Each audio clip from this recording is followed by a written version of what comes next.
Welcome to एलेक्जर guide and friends. तो हम लोग आज में करंट अफेयर्स क्वेश्चंस को देखेंगे। करंट अफेयर्स 2020 और 2021 का जो मोस्ट इंपॉर्टेंट करंट अफेयर्स हो, उन करंट अफेयर्स के 50 क्वेश्चंस को मैंने वो डिटेल एक्सप्लेनेशन के साथ मैंने बताया है करंट अफेयर्स के इस वीडियो में।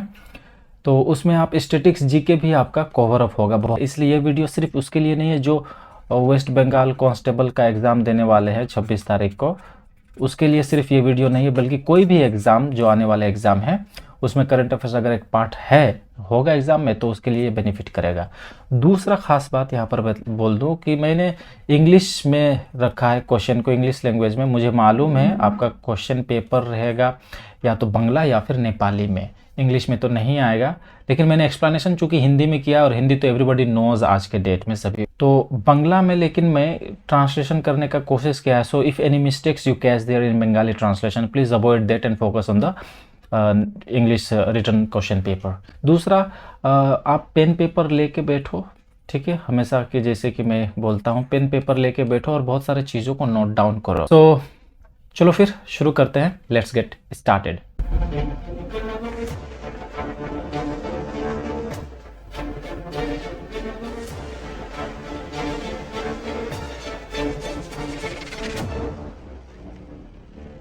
So this is the very first question of today's session, friends.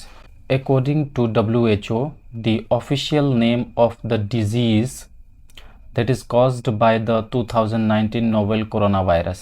Bangla में भी मैं ट्रांसलेशन करने का कोशिश किया हूँ दोस्तों, तो देख लीजिए। WHO मते से रोगटिर नाम की जा 2019 नोवेल कोरोना भाइरसर माध्यमे होय छे। अब देखो मेरे नेपाली फ्रेंड्स, तपाईहरुको लागि पनि म हिंदी में ट्रांसलेशन कर दिन्छु, तो आप लोग हिंदी तो अच्छी तरह समझते ही हो। तो यहाँ पर कह रहा है सवाल, WHO के अनुसार ऑफिशियल नेम ऑफ डिजीज़ यानी कि उस बीमारी का ऑफिशियल नेम, आधिकारिक नाम क्या है जो 2019 नोवेल कोरोना वायरस से हुआ है। यानी कि कोरोना वायरस से जो बीमारी हो रहा है उस बीमारी का नाम पूछ रहा है, उसका ऑफिशियल नेम वो भी पूछ रहा है। तो इसका ऑफिशियल नेम WHO ने ही दिया है और उसका नाम है कोविड-19। ये होगा करेक्ट आंसर, याद रहे, कोविड-19, ठीक है, ये ऑफिशियल नेम है। नेक्स्ट क्वेश्चन देखो, क्वेश्चन नंबर 2 सेम टाइप का क्वेश्चन है, लेकिन यहाँ पर है official name of the virus और वहाँ पर था official name of the disease. तो यहाँ बोल रहा है WHO के अनुसार उस वायरस का नाम क्या है जो कोविड-19 बीमारी फैलाता है, रेस्पॉन्सिबल फॉर कोविड-19 डिजीज़। यानी कोविड-19 बीमारी जिस वायरस से होता है उस वायरस का नाम क्या है। तो यहाँ पर देखिए ऑप्शंस में है, तो इसका करेक्ट आंसर होगा ऑप्शन ए, SARS-CoV-2, ठीक है।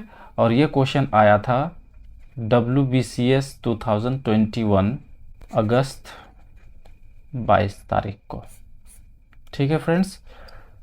तो इस तरह से क्वेश्चन पूछा जाता है। तो यहाँ पर जनरली देखो, इस सवाल को अगर कोई पढ़ेगा कि वायरस का नाम क्या है जिससे कोविड-19 बीमारी होता है, सीधा लोग लगाएंगे डी को, कोरोना वायरस। नहीं, वो ऑफिशियल नेम नहीं है, हम लोग को ऑफिशियल नेम चाहिए, ठीक, जिसको WHO ने ऑफिशियली अनाउंस किया है। बाय द वे WHO का फुल फॉर्म क्या है मालूम है ना आप लोगों को? ये तो बहुत कॉमन सा बात है, लेकिन पता नहीं, कुछ हम लोग नहीं कह सकते एग्ज़ाम में क्या आएगा। वैसे वेस्ट बंगाल कांस्टेबल का एग्ज़ाम तो कोई बड़ा एग्ज़ाम नहीं है, इसलिए कुछ साधारण सवाल भी आ सकता है जो अनएक्सपेक्टेड ईजी हो। तो WHO का full form world health organization, ये तो सभी जानते हैं। अच्छा, WHO को संगठित यानी कि इसका फॉर्मेशन कब हुआ था, यानी कि इसको कब बनाया गया था, फॉर्म्ड इन, तो ये बनाया गया था 1948 को। ये इंपॉर्टेंट है, इसको आप याद रखो।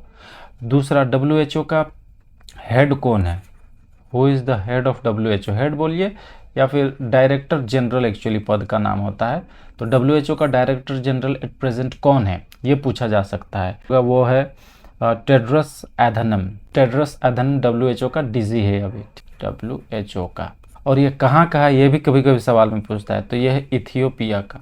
इथियोपिया से मुझे याद आ रहा है, अभी अहमद को जानते हैं कि नहीं, वहाँ के प्रेसिडेंट है, उनको 2019 में नोबेल पीस प्राइज़ मिला था इथियोपिया के प्रेसिडेंट को। तो ये इथियोपिया एक कंट्री है, अफ्रीकन कंट्री, वहीं का ये बंदा है टेड्रस एधनम। तो वो डीजी है, ये याद रखो आप लोग, ये एग्जाम में पूछने का चांसेस है। WHO बहुत न्यूज़ में है। Next question number 3, what is the meaning of the word corona. Corona का अर्थ क्या है, मीनिंग क्या है? तो इसका अर्थ है क्राउन, ठीक है, क्राउन यानी कि मुकुट जिसको बोलते हैं ना, क्योंकि कोरोना को का शेप कुछ इस तरह का है ना, इस तरह का है। तो क्राउन भी लगभग इस तरह सिमिलैरिटी है एक तरह से। तो उसका शेप को लेकर दिखता कैसा है, उसके लिए कोरोना क्राउन। तो ये होगा करेक्ट आंसर, ये भी पूछा जा सकता है। Next question number 4, what is the name of India's initiative to deliver कोविड-19 vaccine to friendly countries. Bangla में है क्वेश्चन, आप लोग देख लीजिए, हमारा बंगाली भाई बंधुरा व्हाटएवर।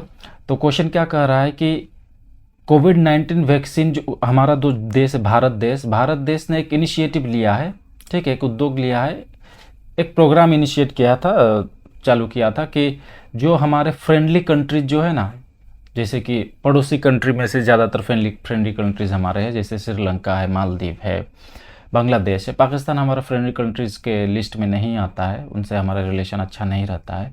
तो फ्रेंडली कंट्रीज़ को भारत सरकार ने कोविड-19 का वैक्सीन भेजा था।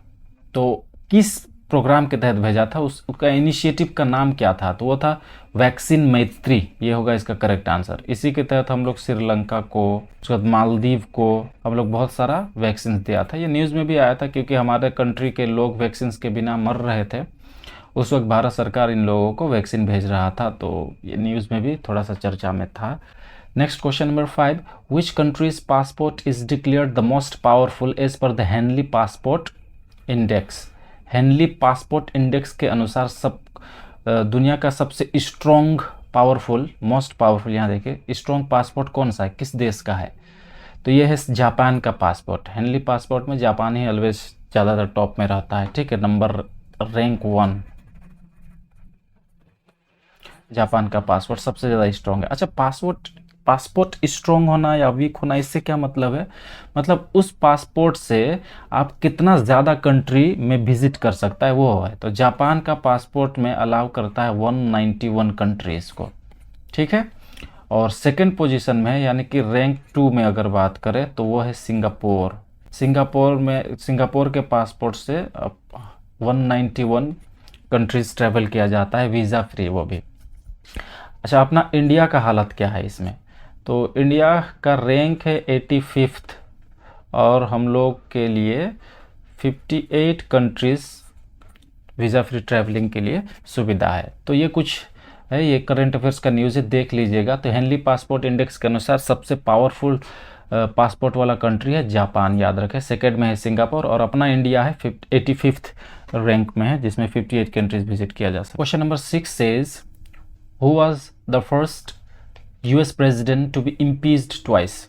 वह कौन सा फर्स्ट यूएस प्रेसिडेंट है जिसको 2 बार इम्पीच किया गया। इम्पीच किया गया मतलब महाभियोग लगाना जिसको बोलते हैं, एक तरह से उसके पद को हटाने जैसा है। भारत में भी राष्ट्रपति के लिए महाभियोग का वर्ड इस्तेमाल होता है, उनको पद से हटाने का बात होता है। तो ये पहली बार एक ही प्रेसिडेंट को 2 बार, ऐसा पहली बार हुआ है, फर्स्ट यूएस प्रेसिडेंट बना वो कि 2 बार उसको महाभियोग लगाया गया। तो ये था डोनाल्ड ट्रंप साहब, ठीक है, डोनाल्ड ट्रंप।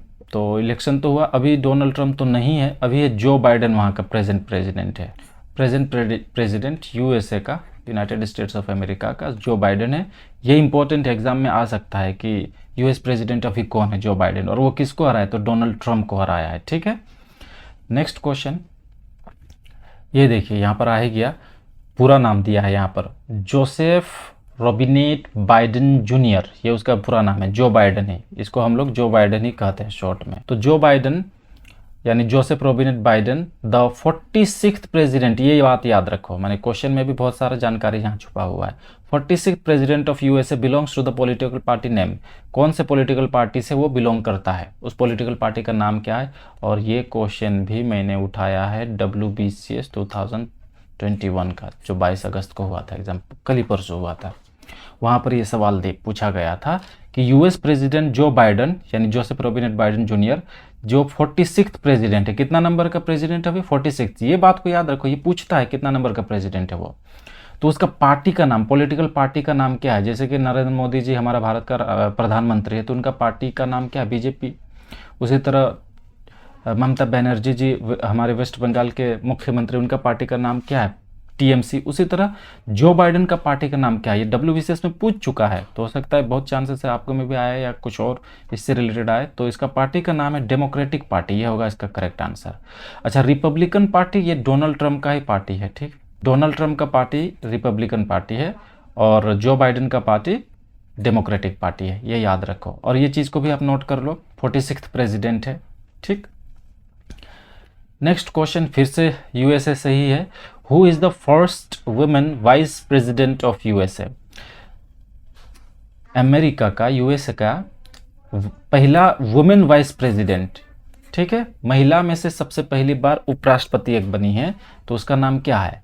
तो ये हम लोग वहाँ का उपराष्ट्रपति के बारे में क्यों पढ़ेंगे, प्रेसिडेंट के बारे में तो पढ़ रहे थे, ठीक है, क्योंकि ये एक इंडियन अमेरिकन पर्सन है।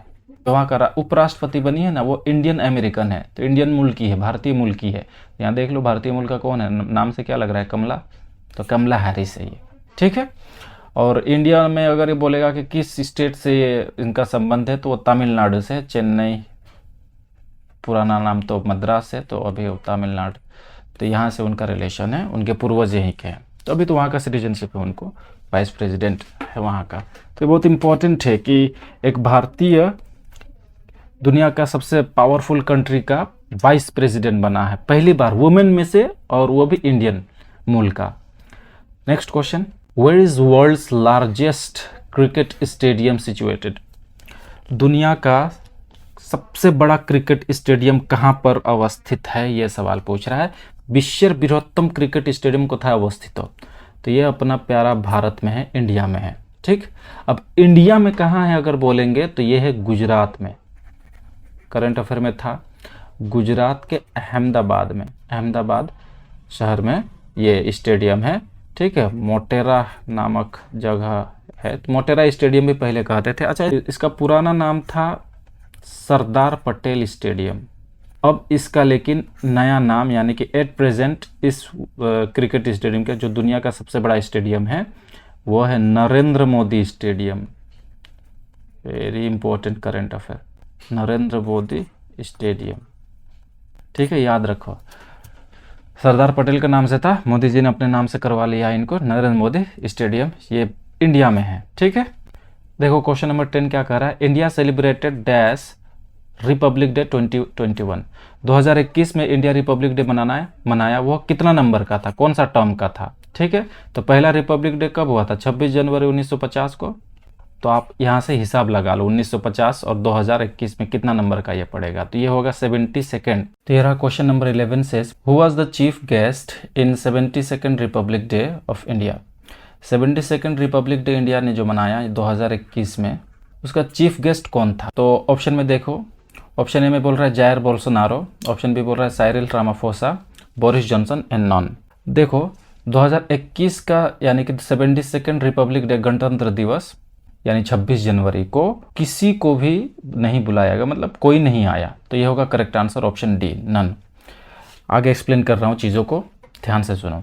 जायर बोल्सोनारो आया था, और ये आया था 2020 में। अब ये कौन है, ये पूछ सकता है एग्जाम में कि 2021 में तो कोई नहीं आया, 20 में आया था चीफ गेस्ट, तो उसी के बारे में भी पूछ सकता है। बहुत ज़्यादा दिन का घटना तो नहीं, 1 साल पीछे का है। तो ये प्रेसिडेंट है ब्राज़ील का, ये बात याद रखो आप, ठीक है। ब्राज़ील का प्रेसिडेंट है, तो डायरेक्ट पूछ भी सकता है who is the president of Brazil, तो जायर बोल्सोनारो, ये न्यूज़ में था। अब साइरिल रामाफोसा, ये आया था 2019 में, और ये भी प्रेसिडेंट है साउथ अफ्रीका का। दरअसल भारत हर 26 जनवरी को, यानी गणतंत्र दिवस, रिपब्लिक डे को, किसी ना किसी head of the state, head of the country को बुलाता है, यानी चाहे उस कंट्री का प्राइम मिनिस्टर हो या प्रेसिडेंट हो या किंग हो, हर साल बुलाता है। लेकिन इस साल भी बुलाया था, और वो था बोरिस जॉनसन को। और ये कौन था, ये 2021 में इसको बुलाया गया था, इनवाइटेड था, लेकिन आया नहीं। क्यों नहीं आया? ड्यू टू, ये तो सभी जानेंगे, कोविड-19, कोरोना के वजह से, कोविड-19 की वजह से बोरिस जॉनसन नहीं आ पाया, क्योंकि जनवरी में, 26 जनवरी में होता है ना, तो जनवरी में ब्रिटेन में, और ये ब्रिटेन का बता भी दे रहा हूँ, ये PM ऑफ UK, या ब्रिटेन, ब्रिटेन का या इंग्लैंड का ये पीएम है, प्राइम मिनिस्टर है। तो वहाँ पर बहुत ज़्यादा कोरोना महामारी फैल चुका था इस साल का शुरुआत में, तो इसीलिए प्लान तो था आने का, बुलाया भी था, इनवाइटेड था, लेकिन चूंकि कोरोना की वजह से इन मौके में नहीं आ पाया, तो इस बार कोई अटेंड नहीं किया, चीफ गेस्ट के तौर पे कोई नहीं आया था। तो ये सारे चीज़ों का आप याद रखो। Next question number 12 says Parakram Diwas is celebrated as birth anniversary of which great freedom fighter of the country. यानी कि पराक्रम दिवस के नाम से अब किस महान फ्रीडम फाइटर के जन्म दिवस को मनाया जाएगा।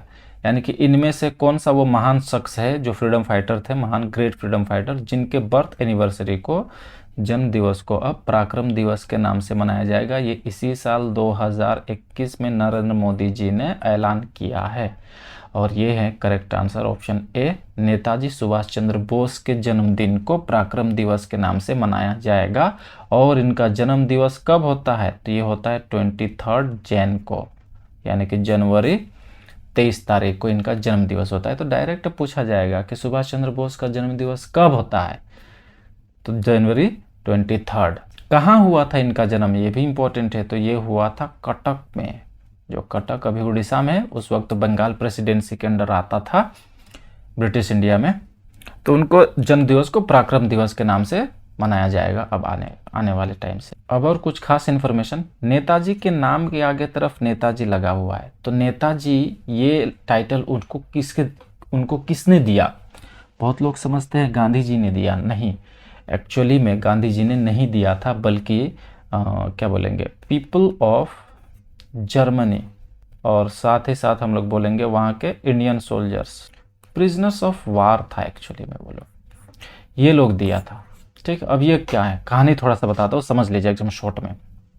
जब हाउस अरेस्ट कर लिया गया था यहाँ पर, तो 1941 में वो यहाँ से भाग कर निकल गए, भारत से चले गए, वेश बदल कर गए, अपना वेश बदला, उसके बाद में अफगानिस्तान होते हुए रशिया पहुँच गया। चूँकि रशिया सेकेंड वर्ल्ड वार में तो अलाइज पावर का साथ दे रहा था, यानी ब्रिटेन का, तो फिर वहाँ से वो चला गया हिटलर के पास जर्मनी में। क्यों? क्योंकि दुश्मन का दुश्मन दोस्त होता है, तो जर्मनी तो एग्जिस्ट पावर में था ना वर्ल्ड वार में, सेकेंड वर्ल्ड वार का टाइम का बात हो रहा है। तो फिर वहाँ पर वो ब्रिटेन के खिलाफ वो भी लड़ रहा था, और नेताजी सुभाष चंद्र बोस भी इधर ब्रिटेन के खिलाफ था, अंग्रेजों के खिलाफ। तो वहाँ जाके वहाँ से मिला, तो वहाँ पर जो प्रिजनर्स ऑफ वार थे, यानी कि जो इंडियन सोल्जर्स लोगों को जो ब्रिटेन के पक्ष में लड़ाई कर रहे थे ये लोग, तो उनको जर्मनी में प्रिजन बना के रखा हुआ था, प्रिजनर में कैद करके, ठीक है, मतलब पकड़ लिया गया था। तो उन लोगों, वही उन्हीं कैदियों के जरिए ये एक आर्मी का गठन भी किए थे वहाँ पर। तो इसीलिए मतलब वहाँ के लोग, जर्मनी के लोग भी, और ये इंडियन सोल्जर्स के जो ऑफिसर्स लोग भी थे, उनको नेताजी के नाम से पहली बार वहीं पर पुकारा गया था, नेताजी कहते थे। ठीक है, अच्छा, एक और इसके बाद में जो एक स्लोगन बड़ा फेमस है, ठीक है, एक नारा, दिल्ली चलो। ये दिल्ली चलो का नारा भी नेताजी सुभाष चंद्र बोस ने ही दिया है, ये एग्जाम में बहुत आता है। ठीक है, कब दिया है बताता हूँ। देखो, जर्मनी में वो आर्मी बनाया, उसके बाद में कुछ अनबन हुआ, वो अंदर नहीं घुस रहा हूँ कहानी का, किसी और दिन बता दूंगा डिटेल में, क्योंकि वक्त लग जाएगा। तो वहाँ से वो वापस आ गए जर्मनी से, ठीक है। तो इधर में Singapore, Japan, south east Asian country में आ गए, साउथ ईस्ट एशियन कंट्री में आए, और यहाँ पर आज़ाद हिंद फौज का गठन हुआ। रास बिहारी बोस ने उनको कमान दिया था, तो आज़ाद हिंद फौज का गठन किया। तो उसी में सिंगापुर में उन्होंने आज़ाद हिंद फौज के सैनिकों को, यानी इंडियन नेशनल आर्मी के सैनिकों को दिल्ली चलो का नारा दिया था। ठीक, ये बात भी जान लीजिए। अच्छा, और एक कुछ बात, गांधी जी को फादर ऑफ नेशन कहने वाले, गांधी जी को फादर ऑफ नेशन कहने वाले पहले व्यक्ति नेताजी सुभाष चंद्र बोस ही हैं। ठीक है, तो अगर कोई कहेगा कि गांधी जी को फादर ऑफ नेशन किसने कहा, कौन दिया ये टाइटल, तो नेताजी सुभाष चंद्र बोस ने ही दिया था। ठीक है, ये सब चीज़ों को आप नोट डाउन करो। इसमें मैंने स्टैटिक्स जी के भी बहुत सारा कवर कर लिया है। तो पराक्रम दिवस समझ में आया। पराक्रम दिवस कब मनाया जाता है? 23 जनवरी को, नेताजी सुभाष चंद्र बोस का जन्मदिन के उपलक्ष्य में। Next question number 13, which of the following was the country of focus in 51st international film festival of India, IFFI। बोल रहा है कि 51st international film festival of India, ये हर साल होता है जनरली, तो इसमें कंट्री ऑफ फोकस तो कौन था इस बार? तो इसमें कंट्री ऑफ फोकस था बांग्लादेश, ये होगा करेक्ट आंसर। अच्छा, ये फिल्म फेस्टिवल कहाँ पर हुआ, इंटरनेशनल फिल्म फेस्टिवल कहाँ पर हुआ, तो ये हुआ गोवा के अंदर हुआ, गोवा में। अब गोवा में भी एग्जैक्ट जगह अगर बोलेंगे तो पणजी में हुआ। पणजी गोवा का राजधानी है, जानते होंगे, पूछ भी सकते हैं what is the capital of Panaji, तो बांग्लादेश में हुआ। ठीक है, बांग्लादेश का राजधानी का नाम क्या है, मालूम होगा ना, ये तो सभी जानते, कैसे नहीं जानेंगे, ढाका। और वहाँ के प्राइम मिनिस्टर है शेख हसीना। क्वेश्चन नंबर 14 क्या कह रहा है, what was the theme of 16th edition of Pravasi Bharatiya Divas. प्रवासीय Bharatiya दिवस 2021 का 16वां संस्करण हुआ, तो इसका थीम क्या था, थीम पूछ रहा है आपसे। तो इसका करेक्ट आंसर होगा ऑप्शन बी, कंट्रीब्यूटिंग टू आत्मनिर्भर भारत, यह होगा करेक्ट आंसर। अच्छा, आत्मनिर्भर भारत, इस शब्द पर ध्यान दीजिए, ये फेमस शब्द है, ये इतना फेमस शब्द है कि इसको Oxford Hindi word of the year 2020 चुना गया है। सवाल आ सकता है एग्जाम में, Oxford Hindi word of the year 2020 कौन सा शब्द को चुना गया, तो ये आत्मनिर्भर भारत को चुना गया। और 2019 में अगर बात करूं तो संविधान वर्ड को चुना गया था, Hindi word, Oxford Hindi word of the year. खैर, तो अब आते हैं मेन सवाल में। तो इसका आंसर तो पता चल गया, तो चलो और क्या क्या काम का चीज़ का है। प्रवासी भारतीय दिवस का यह कौन सा संस्करण है, ये एग्जाम में आ सकता है, 16वां संस्करण है, 16th एडिशन है, ये बात को आप नोट कर लो। बाय द वे, ये प्रवासी भारतीय दिवस क्या होता है, ठीक है, और ये कब होता है, ये भी एक सवाल है। तो आप लोग जानते हैं ना, इंग्लिश में अगर मैं बात करूँ तो NRI डे भी कोई लोग इसको कहते हैं, नॉन रेजिडेंट इंडियन, यानी कि जो भारतीय लोग इंडिया से रिलेटेड है, उनके पूर्वज इंडियन बोर्न है लेकिन अब विदेश में रहते हैं। उसके बाद में बहुत सारे विदेशों में है ना NRI लोग, भारतीय लोग, तो उन लोगों के लिए भी एक दिन चुना गया है ताकि वो लोग भारत से अच्छी तरह से जुड़ा रहे। लेकिन असल में ये कब होता है अगर बात करें तो इसका दिन होता है 9 जनवरी, ये इंपॉर्टेंट डेट है, ये याद रखो। ये हर साल 9 जनवरी को होता है, तो 9 जनवरी को ही क्यों होता है, ये भी एक सवाल है। तो बता दूं, 9 जनवरी 1915 को गांधी जी साउथ अफ्रीका से भारत वापस आए थे लौटकर, तो उनका भी एक तरह से वो भी प्रवासी थे ना, तो भारत लौट के आए, अपने घर में वापस आए। वो डेट था 9 जनवरी और साल था 1915। तो इसी को यादगार बनाने के लिए 9 जनवरी को हर साल अभी प्रवासी दिवस मनाया जाता है, प्रवासी भारतीय दिवस। लेकिन कन्वेंशन जो होता है, जो प्रोग्राम होता है, वो प्रत्येक 2 साल में एक बार होता है। पहले तो प्रत्येक ईयर होता था, मोदी गवर्नमेंट आने के बाद में इसको ट्वाइस इन ईयर कर दिया गया, यानी कि 2 साल में एक बार मनाया गया। तो इस बार जो प्रवासी दिवस हुआ 16वां संस्करण, उसका चीफ गेस्ट कौन था, वहाँ पर भी एक चीफ गेस्ट रहता है, ठीक है। चीफ गेस्ट जो भारतीय मूल के हैं लेकिन विदेश में रहते हैं, उनमें से किसी बड़े आदमी को, किसी कंट्री के प्रेसिडेंट या फिर प्राइम मिनिस्टर, ऐसे लोगों को चीफ गेस्ट बनाया जाता है। तो वहाँ का चीफ गेस्ट थे इस बार जो हुआ है, उनका चीफ गेस्ट चंद्रिका प्रसाद संतोखी, ये चंद्रिका प्रसाद संतोखी ये चीफ गेस्ट थे। अब ये कौन है, ये है president of Suriname, president of Suriname, Suriname देश का राष्ट्रपति है। देखो नाम देख रहे हो ना, इंडियन लग रहा है कि नहीं, चंद्रिका प्रसाद। तो ये बहुत सारा सूरीनाम हुआ, ये सब कंट्री में बहुत सारा इंडियंस लोग, मालदीव हुआ, इंडियंस लोग हैं अभी भी। तो ऐसे कंट्रीज़ हैं अभी भी इंडिया से रिलेटेड रखते हैं, तो उन लोगों के लिए प्रवासी भारतीय चीफ गेस्ट ये थे, याद रहेगा, आ सकता है एग्जाम में। Question number 15 says what is Maa scheme launched by government of waste Bengal. West Bengal government ने फरवरी महीना के आसपास एक स्कीम चलाया था जिसका नाम था माँ स्कीम। तो ये माँ स्कीम क्या है, प्रिवेंटिंग सेलेक्टिव जेंडर अबॉर्शन है, नहीं, ये तो बेटी बचाओ बेटी पढ़ाओ का है, मतलब जो जेंडर अबॉर्शन करवाते हैं उनको रोकना है, गर्भपात जिसको कराते हैं।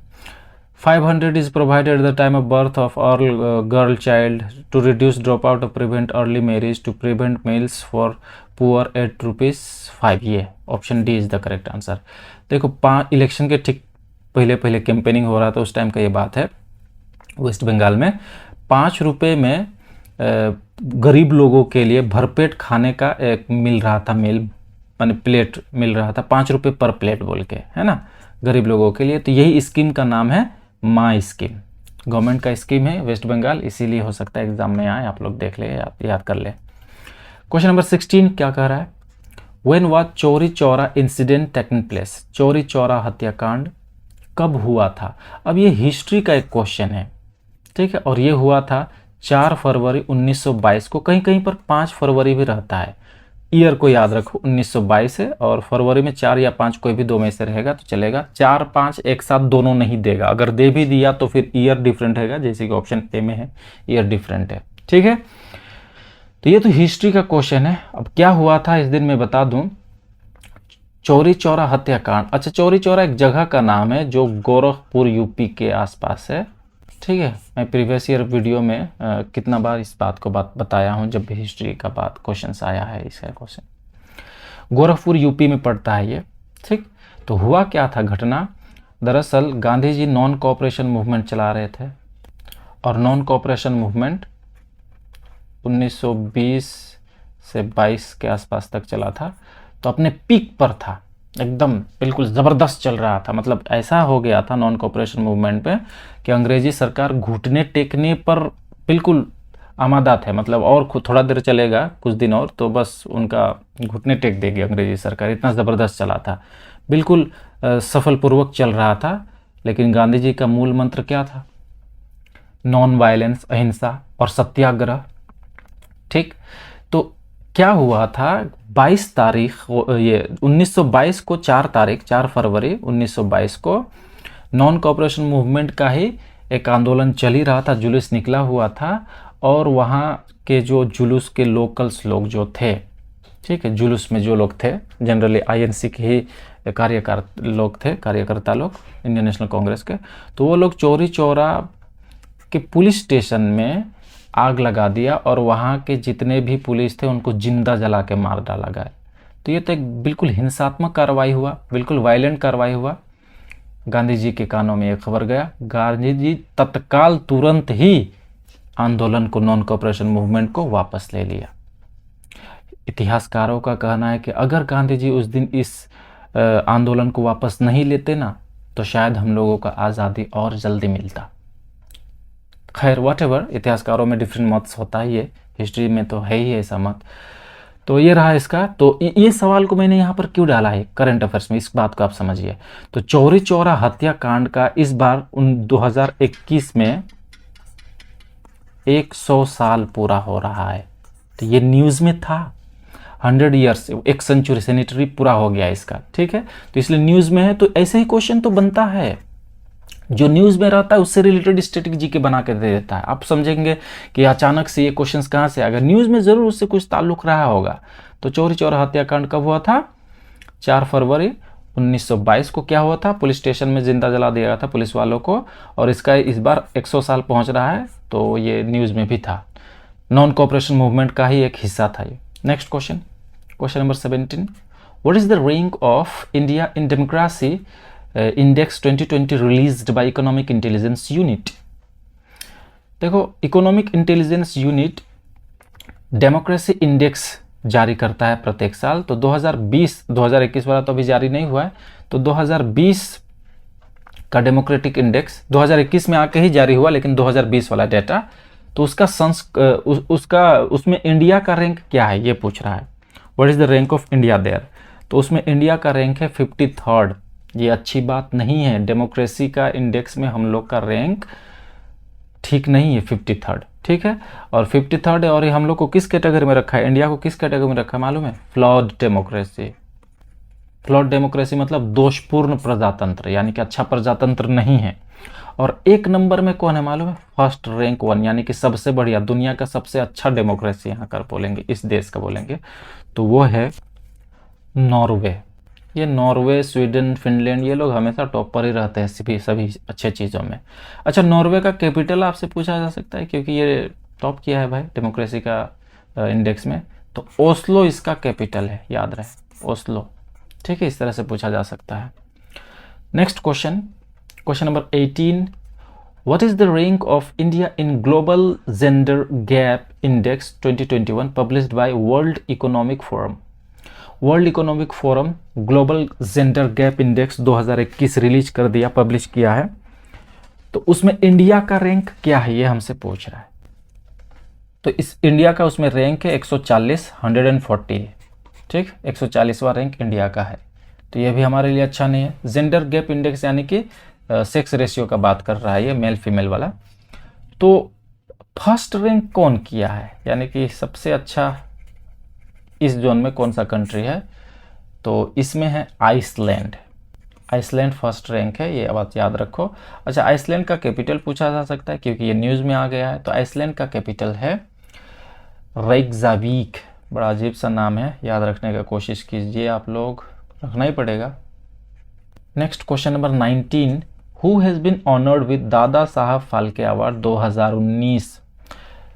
2019 में दादा साहब फाल्के अवार्ड किसको मिला, किसको सम्मानित किया गया, तो ये रजनीकांत साहब, ठीक है। तो इसको सम्मानित किया गया है 2019 में। और अमिताभ बच्चन साहब को किया गया है 2018 में। ये बात भी याद रखो, कहीं पुराना वाला भी पूछ देता है, कुछ नहीं कह सकते हैं एग्जाम में। तो अमिताभ बच्चन को 2018 में दादा साहब फाल्के अवार्ड मिला है और रजनीकांत को 2019 में। कंगना रनावत को ये अवार्ड नहीं मिला है अभी तक, और ना ही ऋषि कपूर को। अच्छा, ऋषि कपूर अब डेथ कर गए हैं, डाइड, ठीक है। तो ये भी एक तरह से न्यूज़ में ही है, हालांकि बहुत फेमस पर्सनालिटी है तो इसलिए तो नहीं पूछेंगे, कभी पूछ भी सकते हैं कि इस तरह से दे देगा कि famous personality Rishi Kapoor recently died, belongs to which field, यानी किस फील्ड से ये संबंधित थे, सिनेमा जगत से थे, साहित्य से, पॉलिटिशियन थे, ऐसा कुछ भी मिला के पूछा जा सकता है, कह नहीं सकते। इरफान खान भी डाइड हुआ है, मर गए हैं, है ना, देहांत हुआ है उनका, बड़ा लॉस है सिनेमा जगत में इनका। दादा साहेब फाल्के अवार्ड बड़ा इंपॉर्टेंट अवार्ड, बड़ा important in the sense cinema जगत में सबसे प्रेस्टिजियस, सबसे बड़ा माना जाने वाला यह अवार्ड है, दादा साहेब फाल्के अवार्ड। अच्छा, 2019 आप लोग सोच रहे हैं कि ये पुराना अवार्ड 2020 का डाटा अभी तक नहीं, तो 2019 वाला ही है, जो 2020 में ही ये सब चीज़ें रिलीज हुआ है। खैर, तो फर्स्ट ये बात याद रखो, फर्स्ट किन को मिला था, फर्स्ट रेसिपेंट दादा साहेब फाल्के अवार्ड, तो ये देविका रानी को मिला था। अच्छा, ये अवार्ड क्यों मिलता है मालूम है, ये किसी एक मूवी के वजह से नहीं मिलता है। तो यहाँ पर ये बेस्ट एक्टर, बेस्ट एक्ट्रेस या बेस्ट मूवी ये सब नहीं होता दादा साहेब फाल्के अवार्ड में। ये किसी भी एक पर्सनालिटी को मिलता है जो फिल्म जगत से जुड़ा हुआ हो और उनको वो फिल्म की दुनिया में बहुत बड़ा कुछ कंट्रीब्यूशन दिया हो, होल लाइफ अचीवमेंट की तरह इसको देखा जाता है, ठीक है। दादा साहेब फाल्के के बारे में थोड़ा सा जानकारी लेते हैं। कौन है ये दादा साहेब फाल्के? दादा साहेब फाल्के को बोला जाता है फादर ऑफ इंडियन सिनेमा, ये बात याद रखो आप, फादर ऑफ इंडियन सिनेमा, यानी भारतीय सिनेमा का जनक, पिता कहा जाता है दादा साहेब फाल्के को। इन्होंने सबसे पहली बार फुल लेंथ वाला फीचर फिल्म बनाया था जिसका नाम था हरिश्चंद्र। राजा हरिश्चंद्र नाम का सबसे पहली बार दादा साहेब फाल्के ने ही full length Hindi feature film बनाया था 1930 में, ठीक है। तो ये क्वेश्चन भी आता है, याद रखोगे राजा हरिश्चंद्र वाला। तो समझ में आ गया, दादा साहेब फाल्के अवार्ड करें उन्हीं के नाम से, उनके सम्मान में ही दादा साहेब फाल्के अवार्ड फिर शुरू कर दिया गया और सबसे पहले देविका रानी को ये अवार्ड दिया गया था। नेक्स्ट, और इस बार मिला है यानी कि 2019 में रजनीकांत को। क्वेश्चन नंबर 20 क्या कह रहा है, who won best actor female in Dada Saheb Phalke international film festival award 2021। अब ये वाला दादा साहेब फाल्के अलग है, यहाँ पर देखिए नाम में भी फर्क है, वहाँ था दादा साहेब फाल्के अवार्ड डायरेक्ट और यहाँ पर Dada Saheb Phalke international film festival award, ठीक है। इसमें आपको best actor, best film, best actress, ये सब कुछ मिलेगा आपको, इसी में देखने को मिलेगा। तो बोल रहा है कि बेस्ट एक्टर फीमेल कैटेगरी में, ठीक है। तो ये दीपिका पादुकोण को मिला था, और किस मूवी में अदाकारा इसने किया था और मिला था, तो ये था, एक मूवी आया था ना, क्या नाम था उसका, जिसमें वुमेन एम्पावर के बारे में ही बताया गया है, एसिड अटैक के बारे में। मूवी का नाम था छपाक, यस, मुझे भी याद नहीं आ रहा था, छपाक डबल ए होगा, छपाक मूवी आया था, उन्हीं के लिए इनको, दीपिका पादुकोण को, ये फीमेल में बेस्ट एक्टर का अवार्ड मिला है। अच्छा, बेस्ट एक्टर का अवार्ड अगर मेल बोला जाएगा तो बेस्ट एक्टर मेल में किसको मिला है, तो ये अवार्ड मिला है अक्षय कुमार जी को। अक्षय कुमार किस मूवी के लिए, लक्ष्मी एक मूवी आया था उसके लिए अक्षय कुमार को ये पुरस्कार मिला है। अच्छा, इसी में यानी कि Dada Saheb Phalke award international film festival में बेस्ट मूवी का अवार्ड किसको मिला, या बेस्ट मूवी बोलें या बेस्ट फिल्म बोलें, बेस्ट फिल्म का अवार्ड कौन सा मूवी को मिला है? तो ये मिला है तानाजी एन अनसंग वॉरियर। ये मूवी तानाजी मूवी को best film, best actor Deepika Padukone और बेस्ट एक्टर मेल में अक्षय कुमार। ठीक है, ये सब चीज़ों को याद रखो। Dada Saheb Phalke international film festival. Next 21, question number 21, the Gandhi peace prize for the year 2020, Gandhi peace prize 2021 किसको मिला है? तो ये option A will be the correct answer, Bangabandhu Sheikh Mujibur Rahman. तो शेख मुजीबुर रहमान इनका नाम है और लक़ब है उनका, टाइटल बंगबंधु के नाम, बंगबंधु के नाम से भी उनको जाना जाता है। कौन है ये शेख मुजीबुर रहमान?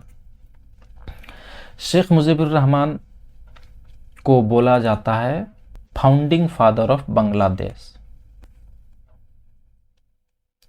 बांग्लादेश के फाउंडिंग फादर, पिता भी कहते हैं इनको। ठीक है, मतलब बांग्लादेश जब पाकिस्तान से लड़ाई कर रहा था आज़ादी के लिए, तो उनका नेता में मुख्य नेता शेख मुजीबुर रहमान ही थे और ये पहला राष्ट्रपति भी बने वहाँ का, फर्स्ट प्रेसिडेंट ऑफ बांग्लादेश, जो कि बाद में पीएम भी हो गए। शेख मुजीबुर रहमान को और एक नाम से पुकारते हैं, बंगबंधु भी कहते हैं। अच्छा, बंगबंधु से मुझे एक याद आ रहा है नाम, दीनबंधु। भारत के इतिहास में दीनबंधु नाम से कौन फेमस है? तो ये क्वेश्चन कई बार एग्जाम में आया है अलग अलग। तो ये CF एंड्रयू नाम के एक व्यक्ति हैं, वही थे CF एंड्रयू, और ये नाम देने वाले कौन थे मालूम है? गांधी जी। ठीक। अच्छा, दीनबंधु से एक और नाम याद आ रहा है, दीनबंधु मित्र। ये कौन है? दीनबंधु मित्र। तो दीनबंधु मित्र एक बंगाली राइटर्स थे इतिहास में, और इन्होंने नील दर्पण नाम का बुक लिखा है। पूछा था इसको कांस्टेबल का ही एग्जाम में, प्रीवियस ईयर क्वेश्चन आप चेक करोगे तो पाओगे। नील की खेती के विरोध में आंदोलन जो हो रहा था उसी के बारे में, लगभग 1860 के आसपास में। ये सब कुछ एक्स्ट्रा इन्फॉर्मेशन है, इन सबको आप नोट डाउन करो। Next question 22, which of the following country is India's biggest oil supplier? India किस कंट्री से सबसे ज़्यादा ऑयल खरीदता है? ये कहने का मतलब बिगेस्ट सप्लाई है। तो ये इराक, कई सालों से इराक के टॉप पर चल रहा है। उसके बाद में USA और सऊदी अरब में कभी लोग अदला बदली होते रहते हैं अपने रैंक के लेकर। तो इराक सबसे बड़ा बिगेस्ट ऑयल सप्लायर है इंडिया का। Next question, which country has the strongest military force in the world as the list released by defence website military defence? Strongest military force यानी कि दुनिया का सबसे ताकतवर मिलिट्री फोर्स किस कंट्री का है, ये कह रहा है। तो ये है चीन का, चाइना का है। अमेरिका से भी बेसी ताकतवर है चीन का, फर्स्ट रैंक का है, पहला। ठीक है, सबसे ताकतवर सेना में से, फोर्स में से चीन का फोर्स आता है। सेकंड US का आता है, ये सेकंड है, सेकंड रैंक में US रहेगा। और रशिया फोर्थ में आता है, थर्ड में आता है, थर्ड रैंक में। और अपना इंडिया फोर्थ में आता है। ठीक। और फिफ्थ में अगर बात करें तो फिफ्थ में आता है फ्रांस का फोर्स। तो ये कुछ फोर्सेस का है, डायरेक्ट पूछा जा सकता है कौन सा मिलिट्री फोर्स सबसे ज़्यादा स्ट्रॉन्ग है दुनिया का, या चौथा रैंक में कौन आता है? तो चौथा में अपना इंडिया आएगा, और फर्स्ट है चाइना, और सेकेंड है United States of America, third है Russia. Next question number 24, which movie won best award in 93rd academy यानी ऑस्कर अवार्ड 2021? तो 93rd एकेडमी अवार्ड यानी ऑस्कर अवार्ड, जिसको हम और आप जनरली बोलते हैं, 2021 में बेस्ट पिक्चर किस अवार्ड को गया है? तो बेस्ट पिक्चर गया है नो मैन लैंड को। ठीक है, बहुत अच्छा पिक्चर है, आप देखोगे, मैंने देखा है इसको, मैंने यहाँ का सारा पिक्चर देख लिया। व्हाटएवर, ये सभी ना किसी साल में बेस्ट पिक्चर का अवार्ड जीत चुके हैं। शेप ऑफ वाटर भी, ग्रीन बुक भी, पैरासाइट भी। ठीक है, और नो मैन लैंड इस बार 2021 वाला में ही बेस्ट पिक्चर इसको मिला है। अच्छा, नो मैन लैंड का जो डायरेक्टर है ना, उसको बेस्ट डायरेक्टर का अवार्ड मिला है, और उस डायरेक्टर का नाम है प्रोनाउंसिएशन करना मुश्किल है इसका नाम में, चोले झाओ।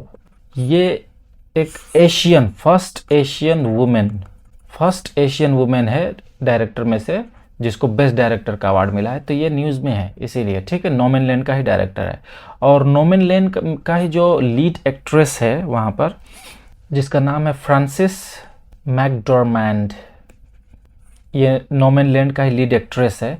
इसको बेस्ट एक्ट्रेस का अवार्ड मिला है, या बेस्ट एक्टर या एक्ट्रेस बोलेंगे, बेस्ट एक्ट्रेस का। आजकल एक्टर दोनों के लिए यूज होता है, कॉमन जेंडर की तरह, एक्टर मेल के लिए भी फीमेल के लिए, तो एक्ट्रेस सिर्फ फीमेल के लिए यूज करेंगे। लेकिन तो बेस्ट एक्ट्रेस का इसको अवार्ड मिला है। अक्सर इसमें best actor best actress director नहीं पूछता है, बेस्ट पिक्चर अक्सर एग्जाम में पूछता है, ये ऑस्कर अवार्ड से रिलेटेड चीज़ें में, ठीक है। अच्छा, ऑस्कर अवार्ड तो ये हम लोग बोलते हैं नॉर्मल, लेकिन असल में इसका नाम है एकेडमिक अवार्ड, ऑफिशियल। ऐसा भी पूछा जा सकता है, what is the official name of Oscar award, Oscar award का ऑफिशियल नेम क्या है, तो देखना एकेडमी अवार्ड है इसका ऑफिशियल नेम, तो एकेडमी अवार्ड याद रखोगे। Next question number 25 says a military exercise named exercise खंजर इज एक्सरसाइज्ड बिटवीन। खंजर मिलिट्री एक्सरसाइज होता है, इंडिया के बीच में और दूसरे कंट्री के बीच में होता है। तो किस कंट्री के बीच में होता है? इंडिया तो हर ऑप्शंस में है, तो option B will be the correct answer, Kyrgyzstan. Kyrgyzstan और इंडिया के बीच में खंजर नाम का एक्सरसाइज होता है, ये याद रखो। ये रिसेंटली न्यूज़ में था, हुआ है, ये ज़्यादा दिन नहीं हो रहा है इसी साल, इसलिए एग्जाम में आने का चांस है। इंडिया और सिंगापुर के बीच में भी मिलिट्री एक्सरसाइज होता है, उस मिलिट्री एक्सरसाइज का नाम है सिम्बैक्स, ये भी याद रखो, पूछता है एग्जाम में। और इंडिया और किर्गिस्तान का तो खंजर। इंडिया और बांग्लादेश के बीच में भी होता है जिसका नाम है संप्रीति। इंडिया और फ्रांस के बीच में भी होता है और उसका नाम है शक्ति, एक्सरसाइज शक्ति। बहुत सारा कंट्री के बीच में होता है, जैसे चाइना के बीच और चाइना इंडिया के बीच में, चाइना यूएस के बीच में, चाइना रशिया, इंडिया रशिया के बीच में, इंडिया श्रीलंका के बीच में, सिंगापुर। तो ये मैं 4 ऑप्शंस में से इतना लिख दिया है। तो करंट अफेयर्स में हाल फिलहाल में ये वाला हुआ है, किर्गिस्तान वाला, तो इसको आप याद रखो, एक्सरसाइज खंजर। बाकी को भी याद रखने की कोशिश करो, कुछ भी पूछ सकता है। Next question number 26, who is the present chief election commissioner CEC of India? Present, अभी का, यानी कि अभी का चीफ मुख्य निर्वाचन आयुक्त कौन है, चीफ इलेक्शन कमिश्नर कौन है? तो यह है सुशील चंद्रा। सुशील चंद्रा से पहले था सुनील अरोड़ा, और ये क्वेश्चन भी मैंने उठाया है WBCS 2021 में, ये आ चुका है, तो चांसेस है इसका आने का, सुशील चंद्रा। अच्छा, चीफ इलेक्शन कमिश्नर, तो इलेक्शन कमिश्नर का जिक्र कहाँ पर है, किस आर्टिकल में? ये हो सकता है एग्जाम में आएगा, संविधान का कौन सा आर्टिकल है? तो ये है 324। अच्छा, चीफ इलेक्शन कमीशन को कौन अपॉइंट करता है? तो प्रेसिडेंट साहब अपॉइंट करते हैं, अपने भारत के प्रेसिडेंट साहब, ठीक है, अपॉइंट करते हैं। Next question, question number 27, what is the rank of India in world press freedom index 2021? World press freedom index 2021 में इंडिया का रैंक क्या है? तो इसमें इंडिया का रैंक कुछ अच्छा नहीं है, बहुत अच्छा, 142 है। वर्ल्ड प्रेस फ्रीडम का कहने का मतलब में है कि जो जर्नलिज्म होता है, पेपर प्रेस में, प्रिंट प्रेस बोलो, या फिर जो डिजिटल प्रेस, यानी कि जो मीडिया है, मीडिया हाउस, उन पर गवर्नमेंट का कितना लगाम है, ये भी एक उनमें से देखा जाता है। तो इंडिया का कुछ ज़्यादा अच्छा नहीं है मीडिया हाउस, तो 142 इसका रैंक है। फर्स्ट कौन है? फिर से अगेन फर्स्ट, वही जो डेमोक्रेसी में फर्स्ट था, याद है कौन था? नॉर्वे। और इसका राजधानी याद है कौन था? राजधानी कौन है? ओस्लो, याद रहे। Question number 28, what is the name of the cargo ship, what is the name of the cargo ship which was news for blocking Suez canal recently? Suez canal को ब्लॉक किया था एक कार्गो शिप, एक जहाज, सामान ढोने वाला जहाज, पानी जहाज। तो सुइज कैनल को ब्लॉक करके रखा था कुछ दिनों तक, बहुत न्यूज़ में था, क्योंकि सुइज कैनल अगर ब्लॉक हो जाएगा तो दुनिया का इकोनॉमी गड़बड़ हो जाएगा, है ना, तो बहुत मुश्किल हो गया था। तो उस जहाज़ का नाम पूछा, जहाज़ का नाम था एवर गिवन, ठीक है, ये ऑप्शन है, एवर गिवन इस जहाज़ का नाम था, ये याद रखो, न्यूज़ में था। अच्छा, स्विस कैनल के बारे में थोड़ा सा जानते हैं। स्विस कैनल कहाँ अवस्थित है, एक तो ये बात जानो, इजिप्ट में है आज के डेट में अगर बात करें, यानी कि मिस्र में है, ठीक है। दूसरा, स्विस कैनल कनेक्ट करता है दो बड़े महासागरों को, ठीक है। ये अक्सर बहुत बार ज्योग्राफी से लिया गया, ये क्वेश्चन को पूछता है। एक मेडिटेरेनियन सी, और मेडिटेरियन सी को जोड़ता है लाल सागर यानी कि रेड सी के साथ। तो ये क्वेश्चन को भी याद रखो। स्विस कैनल है, न्यूज़ में था, तो अगर ये नहीं पूछा कि शिप का नाम क्या है तो कहीं ये पूछ देगा कि कौन से महासागरों को वो जोड़ता है, तो मेडिटेरियन सी और रेड सी को वो जोड़ता है। और स्विस कैनल कहाँ अवस्थित है, किस देश के कंट्रोल में, अभी इजिप्ट के कंट्रोल में। Next question number 29, which state has topped the list of नीति आयोग's sustainable development goals SDG India index version 3.0 report 2021। NITI Aayog sustainable development goals index, ये तीसरा है इसका, इसको रिपोर्ट तैयार किया है 2021 का। तो उसमें टॉप कौन सा स्टेट क्या है, सबसे टॉप? तो सबसे अच्छा काम में तो ज़्यादातर कौन रहता है, केरला। सबसे पढ़े लिखे लोग यही ना, लिटरेसी रेट हाईएस्ट है केरला का, सेक्स रेशियो भी अच्छा है यहाँ का, तो केरला इसका करेक्ट आंसर होगा। टॉप में केरला है। अच्छा, टॉप में तो केरला है, यानी कि बेस्ट, सबसे खराब स्टेट कौन है ये भी पूछा जा सकता है, यानी कि सबसे लीस्ट नीचे पायदान पर, तो वो है बिहार। बिहार का हालत स्टेट में अच्छा नहीं है। अच्छा, ये एसडीजी क्या है, सस्टेनेबल डेवलपमेंट गोल्स क्या है? दरअसल sustainable development goal United nation के द्वारा इसको ऑर्गेनाइज किया गया है। किसी भी कंट्री में किस तरह से डेवलपमेंट का काम हो रहा है, इस चीज़ को देखने के लिए कौन कौन सा डेवलपमेंट का काम किया जाना चाहिए, तो नीति आयोग हमारे इंडिया का सस्टेनेबल डेवलपमेंट गोल एसडीजी को देखने का कार्यभार यही करता है। एक तरह से हम लोग कहेंगे इसका नोडल इंस्टीट्यूट है एसडीजी का। हर कंट्री में इसका है, अलग अलग आयोग देखेगा, अलग अलग कमीशन है। हमारा इंडिया में नीति आयोग इसको देखता है, तो वो हर साल ये निकालता है इस तरह करके कि कौन सा स्टेट का परफॉर्मेंस कैसा रहा। तो केरला का परफॉर्मेंस इस बार बहुत अच्छा है, टॉप लिस्ट में, और बिहार सबसे ख़राब स्थिति में है। तो एसडीजी सस्टेनेबल डेवलपमेंट गोल्स में ऐसे 17 सब्जेक्ट मैटर आते हैं। तो 17 ऐसे पैरामीटर्स है या सब्जेक्ट मैटर है जिनको ये एसडीजी के गोल, 17 ऐसे गोल सेट किए गए हैं, ठीक है, जिनके पूरा करना है, टारगेट है। तो उनमें से कुछ एक नाम शुरुआत का मैं बता दे रहा हूँ। एक नंबर में है पॉवर्टी को लेकर, यानी कि नो पॉवर्टी, गरीबी हटाना।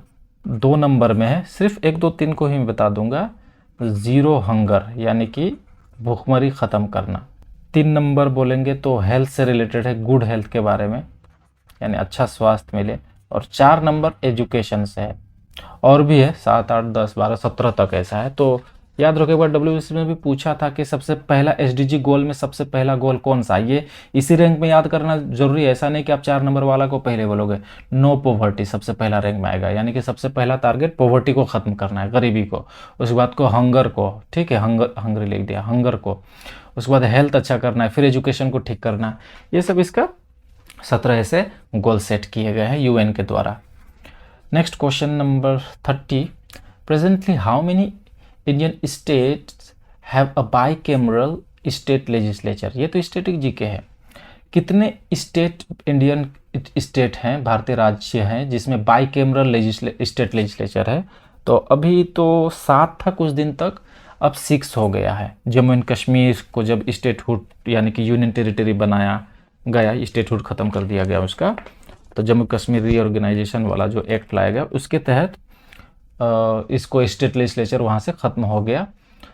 तो 6 है अभी। अब इस 6 में कौन कौन है ये याद रखो आप लोग। एक तो है आंध्र प्रदेश, मैं एपी लिख रहा हूँ, अब अरुणाचल प्रदेश कोई ना समझे, आंध्र प्रदेश। दूसरा तेलंगाना, तीसरा है अपना यूपी, चौथा है महाराष्ट्र, कितना हुआ, 1 2 3 4, और 2 है बिहार है, बिहार में भी बाइकैमरल है, और कर्नाटका भी है। याद रखो इसको, 1 2 3 4 5 6, आंध्र प्रदेश, तेलंगाना, यूपी, महाराष्ट्र, बिहार और कर्नाटका, इनमें बाइकैमरल स्टेट लेजिस्लेचर है। बाय द वे, बाइकैमरल बार बार आ रहा है, ये बाइकैमरल है क्या चीज़? अब बांग्ला में भी मैंने बाइकैमरल ही लिख दिया है, समझाता हूँ। देखो पहले इसको मिटा लेते हैं।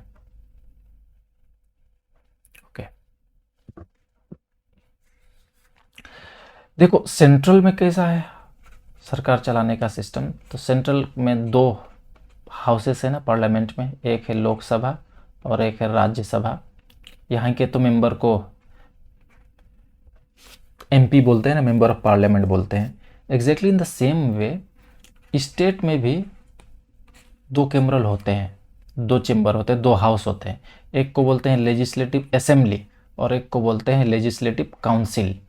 और इसके मेंबर्स को ही तो बोलते हैं हम लोग एमएलए, इसी के मेंबर को बोलते हैं। और इसके मेंबर को बोलते हैं, सेंट्रल वाले को मेंबर को बोलते हैं लोकसभा राज्यसभा का एमपी। और लेजिस्लेटिव असेंबली और लेजिस्लेटिव काउंसिल के मेंबर को बोलते हैं स्टेट में एमएलए। ये है एमएलए साहब और ये हमारा एमपी साहब, नेताजी। ठीक है, तो जिस तरह से लोकसभा है उसी तरह से स्टेट में लेजिस्लेटिव असेंबली है, विधानसभा जिसको बोलते हैं हम लोग। और जिस तरह से राज्यसभा है, स्टेट में लेजिस्लेटिव काउंसिल है, विधान परिषद बोलते हैं जिसको। तो ये सब स्टेट में इस तरह का फॉर्मेशन नहीं है। ऐसे 6 स्टेट है खाली जो इससे पहले मैंने बताया, यूपी है, आंध्र प्रदेश है, तेलंगाना है, कर्नाटका है, महाराष्ट्र है और बिहार है।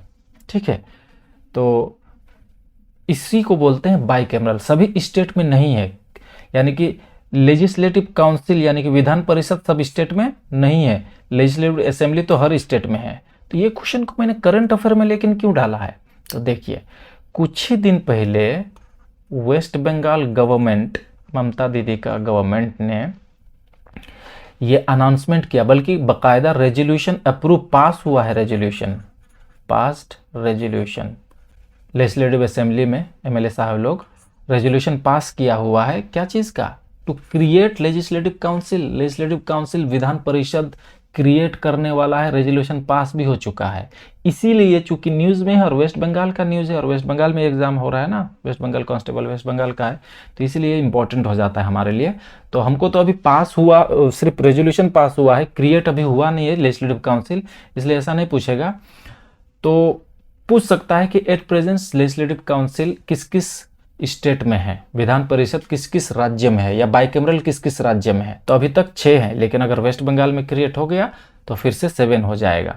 अच्छा, एक और बात, वेस्ट बंगाल में ना लेजिस्लेटिव काउंसिल पहले से था, इसको हटाया गया है। लेजिस्लेटिव काउंसिल पहले था, इसको हटाया गया है। और हटाया कब गया है, 1969 में हटाया गया है। ठीक है, अब लेजिस्लेटिव काउंसिल को हटाना या लेजिस्लेटिव काउंसिल को क्रिएट करना, ये पावर पार्लियामेंट के पास रहता है, याद रहे, पार्लियामेंट के पास है, स्टेट के पास नहीं। स्टेट सिर्फ क्या करेगा, रेजोल्यूशन पास करेगा, लेकिन क्रिएट करने का पावर या एबोलिश करने का पावर, हटाने का भी पावर पार्लियामेंट के पास रहता है। तो वेस्ट बंगाल ने रेजोल्यूशन पास कर दिया है, अब देखते हैं पार्लियामेंट उसको कब अप्रूव करता है, कब क्रिएट करता है। क्रिएट कर देगा तो हमारे यहाँ पर भी बाइकैमरल गवर्नमेंट हो जाएगा, बाइकैमरल लेजिस्लेचर हो जाएगा। लेजिस्लेटिव असेंबली विधानसभा और लेजिस्लेटिव काउंसिल यानी कि विधान परिषद। समझ में आ गया सारा बात, ठीक, आगे बढ़े। Okay, next question 31। ये देखो आ गया वो question, the legislative council in state of waste Bengal was abolished in the year. West Bengal में लेजिस्लेटिव काउंसिल को कब एबोलिश किया गया, एबोलिश किया मतलब खत्म कर दिया गया, तो कब किया गया, ये 1969 में किया गया। ठीक है, इस टाइम में किया गया था।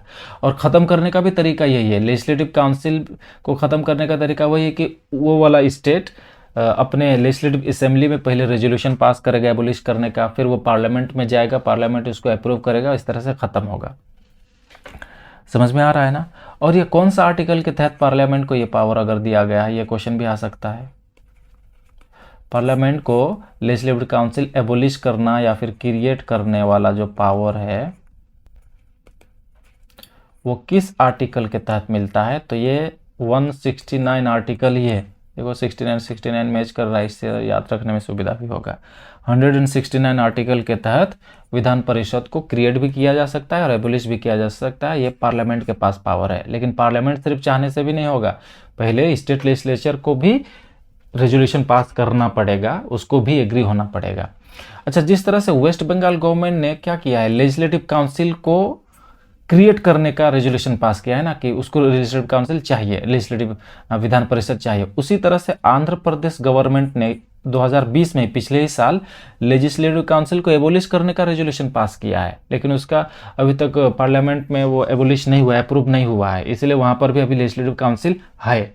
आने वाले टाइम में अगर मान लीजिए कल ही परसों, अभी तक जब तक मैं वीडियो बना रहा हूँ इस दिन तक तो अप्रूव नहीं हुआ है, तो अगर पार्लियामेंट आंध्र प्रदेश का इस रिक्वेस्ट को कि वहाँ पर लेजिस्लेटिव काउंसिल को ख़त्म कर दे, अगर ख़त्म कर दिया तो फिर संख्या कितना रह जाएगा, 5 ही रह जाएगा, ठीक है, जिस जिस स्टेट में बाइकैमरल होगा।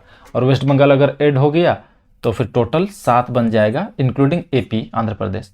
Next question, question number 31, as per the inter country transport vehicle rules 2021 which authority has the power to grant country passport permit.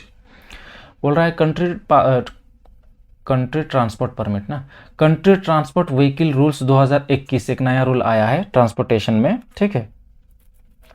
उसके तहत कंट्री ट्रांसफर परमिट कौन देगा, कौन ग्रांट करेगा, तो इसका करेक्ट आंसर होगा option B, state transport authority. ये क्वेश्चन को मैंने लिया है क्योंकि क्वेश्चन को देख के कंट्री का नाम आ रहा है, तो कंट्री का नाम आ रहा है, तो कंट्री का नाम आ रहा है, कंट्री ट्रांसपोर्ट परमिट में स्टेट का क्या काम होगा, ऐसा सोच के लोग क्या लगाएंगे बोलो तो नेशनल वाला को लगा देंगे जो सेंट्रल को देखता है। नहीं, करेक्ट आंसर इसका होगा option B, state transport authority grant करेगा। Next question number 33, how far total number of world heritage sites in India at present. World heritage site भारत में अभी एट प्रेजेंट कितना है, तो जब आज के दिन तक, वीडियो बनाने के दिन तक तो 40 ही है, लेकिन ये बढ़ते रहता है अक्सर, ठीक है। Recently 2 world heritage site add हुआ है, वो दोनों कौन कौन है देख लीजिए। एक तो है रमप्पा टेम्पल, और ये कहाँ पर है, तेलंगाना में है। दूसरा है धोलावीरा, और ये है गुजरात में। ये 2 रिसेंटली ऐड हुए हैं, ठीक है। इनको मिला के 40 हो गए हैं संख्या वर्ल्ड हेरिटेज साइट का। धोलावीरा बहुत इंपॉर्टेंट है क्योंकि धोलावीरा हड़प्पन सिटी में से एक सिटी है, तो पहली बार कोई हड़प्पन सिटी को वर्ल्ड हेरिटेज साइट में ऐड किया गया है। तो धोलावीरा कहाँ पर है, डायरेक्ट ये भी पूछा जा सकता है, गुजरात में है। या रिसेंटली इनमें से कौन है जिसको वर्ल्ड हेरिटेज साइट में इंक्लूड किया गया है, ऐड किया गया है, तो ऑप्शन में देखिएगा धोलावीरा है कि नहीं, या रमप्पा टेम्पल है कि नहीं। अच्छा, वर्ल्ड हेरिटेज साइट बार बार आ रहा है, ये वर्ल्ड हेरिटेज होता क्या है, देखो दोस्तों मैं बता दूँ, दुनिया भर में, ये वर्ल्ड का बात कर रहा है ना, दुनिया भर में जिस जिस कंट्री में भी ऐसी कोई ऐतिहासिक इमारतें हैं या ऐतिहासिक कुछ भी मोनूमेंट्स है या कोई सिटी है जिसका हिस्ट्री में बड़ा इंपॉर्टेंस है और जिसको प्रिजर्व करके रखना ज़रूरी है, यानी कि बचा कर, ठीक है, क्योंकि वो हर जगह नहीं मिलता है। तो ऐसे चीज़ों को, ऐसे चाहे वो बिल्डिंग भी हो सकता है, कोई सिटी हो सकता है, जंगल हो सकता है, कुछ भी हो सकता है, तो उसको वर्ल्ड हेरिटेज साइट में रखते हैं। इससे टूरिज़्म भी बढ़ता है, टूरिज़्म का जो ये है वो भी बढ़ता है, लोग देखने आते हैं। अच्छा, हमारा अब वेस्ट बंगाल में ये भी बात है कि ये 40 में से, टोटल तो 40 है पूरा इंडिया में world heritage site, West Bengal में कितने हैं, तो वेस्ट बंगाल में भी 2 है, ठीक है। अब ये 2 कौन कौन है इसको आप याद रखो। एक तो है Sundarban national park, Sundarban national park, और इसको ऐड किया गया है 1987 में, वर्ल्ड हेरिटेज साइट में ये ऐड हुआ है। दूसरा है Darjeeling Himalayan railway, Darjeeling Himalayan railway, ये हमारा वेस्ट बंगाल में दूसरा वर्ल्ड हेरिटेज साइट है, और इसको वर्ल्ड हेरिटेज साइट में ऐड किया गया था 1999 में, 1999 में, ठीक है। अभी नया कोई वर्ल्ड हेरिटेज साइट हमारे वेस्ट बंगाल में और नहीं है, तो बहुत पहले ही ऐड हो चुका था। Next question 34, who is the present chief minister of Assam. Assam का चीफ मिनिस्टर का नाम पूछ रहा है। अब अपना वेस्ट बंगाल का तो पूछेगा नहीं, सभी को मालूम है, तो असम का पूछ रहा है क्योंकि रिसेंटली असम में भी इलेक्शन हुआ था, तो वहाँ पर भी चीफ मिनिस्टर चेंज हुआ है, और वहाँ का चीफ मिनिस्टर का नया नाम है हेमंत बिस्वा शर्मा, ठीक है। अच्छा, वेस्ट बंगाल का चीफ मिनिस्टर भले ना पूछे, गवर्नर अक्सर एग्जाम में पूछ देता है, तो इस बात को आप लोग याद रखो कि राज्यपाल कौन है असम का, तो ये है जगदीप धनखड़ महाशय, जगदीप धनखड़ नाम के व्यक्ति है, वही गवर्नर है वेस्ट बंगाल के, ठीक, याद रखो ये सब। Next question 35, when is Kargil Vijay Diwas celebrated. ये भी न्यूज़ में था। कारगिल विजय दिवस कब मनाया जाता है, तो ये 26 जुलाई को मनाया जाता है, तो 26 जुलाई में ऐसा क्या हुआ था जो कारगिल विजय दिवस मनाया जाता है? तो नाम से ही पता चल रहा है, जो कारगिल वार हुआ था, कब? 1999 में हुआ था ना, कारगिल युद्ध पाकिस्तान और इंडिया के बीच में। तो वहाँ पर हम लोग इंडियन आर्मी लोग पाकिस्तान को हराया था। तो इसी दिन विजय दिवस हम लोग मनाते हैं। 26 जुलाई को विक्ट्री प्राप्त किया था Indian army, victory against Pakistan. ठीक है, next question 36, which organism spreads Zika virus? Zika virus किससे फैलता है? कौन सा ऑर्गेनिज्म से स्प्रेड होता है, फैलता है? तो ये मस्क्यूटो से फैलता है, मच्छर के काटने से फैलता है। अच्छा, मच्छर में भी कौन सा मच्छर के काटने से फैलता है? तो ये भी याद रखो आप, एडीज एक मच्छर होता है, इसी के काटने से जीका वायरस फैलता है। अच्छा, जीका वायरस सबसे पहले कहाँ हुआ था? ये क्वेश्चन आया था प्रीवियस ईयर क्वेश्चन, आप उल्टा के देखोगे, कांस्टेबल वेस्ट बंगाल पुलिस का, वहाँ आया था कि जीका वायरस का शुरुआत ऑफिशियली किस कंट्री से हुआ था? ये हुआ था युगांडा। युगांडा में एक फॉरेस्ट है, फॉरेस्ट का ही नाम है जीका, उसी फॉरेस्ट से ये फैला था। ठीक है, तो नाम वायरस का ही नाम जीका वायरस दे दिया गया। बैट से तो हम लोग जानते हैं अपना कोरोना वायरस, जिसका नाम है SARS-CoV-2, ये फैला था। ठीक है, पीग से स्वाइन फ्लू फैलता है, और काव से तो कोई बीमारी इस तरह से फैला, इस तरह से महामारी अभी तक हुआ नहीं है। Next question, who holds the post of ministry of education? शिक्षा मंत्री कौन सी, मतलब ये पूछ रहा है सेंटर का। ठीक है, मिनिस्ट्री ऑफ एजुकेशन किस मंत्री के अंदर आता है? तो ये है ऑप्शन ए, धर्मेंद्र प्रधान। थोड़ा ट्रोल हो गए थे धर्मेंद्र प्रधान, मालूम है कि नहीं इनको इंग्लिश को लेकर। प्रीवियस कोई ईयर में ये ट्वीट किए थे, हैप्पी इंडिपेंडेंस डे, उसमें इंडिपेंडेंस के स्पेलिंग देखोगे तो आप भी डर जाओगे। इतना बड़ा एजुकेशन मिनिस्टर है और अंग्रेजी लिखता अजीब व गरीब। खैर वॉट एवर, अब क्या करेंगे, इंडिया है। अच्छा, ये एक काम का बात अगर इम्पोर्टेंट यहाँ पर अगर कुछ है तो मैं बता दूँ, मनसुख मांडविया, ये जो ऑप्शन बी में है, ये भी बड़ा इंपॉर्टेंट है। ये हेल्थ मिनिस्टर है अभी का, मिनिस्ट्री ऑफ हेल्थ यही संभालता है, स्वास्थ्य मंत्री। ठीक है, दरअसल मोदी गवर्नमेंट कल परसों ही अपना कैबिनेट को रीसफल किया है, बहुत फेरबदल किया है, नया नया लोगों को मंत्री पद दिया है, बड़ा बड़ा पद दिया है, पुराने लोगों को चेंज भी किया है। तो मनसुख मांडविया या धर्मेंद्र प्रधान, ये नए लोगों में से ही है, इन लोगों को मंत्री पद दिया। तो ये तो एजुकेशन मिनिस्टर है धर्मेंद्र प्रधान, मनसुख मांडविया हेल्थ मिनिस्टर है, ये भी इंपॉर्टेंट हो सकता है आए एग्जाम में। और निर्मला सीतारमण को तो आप जानते हैं, ये फाइनेंस मिनिस्टर है अपना, इस बार थर्ड टाइम हुआ इसका बजट पेश किया। ठीक है, और राजनाथ सिंह को भी मालूम है डिफेंस मिनिस्टर है।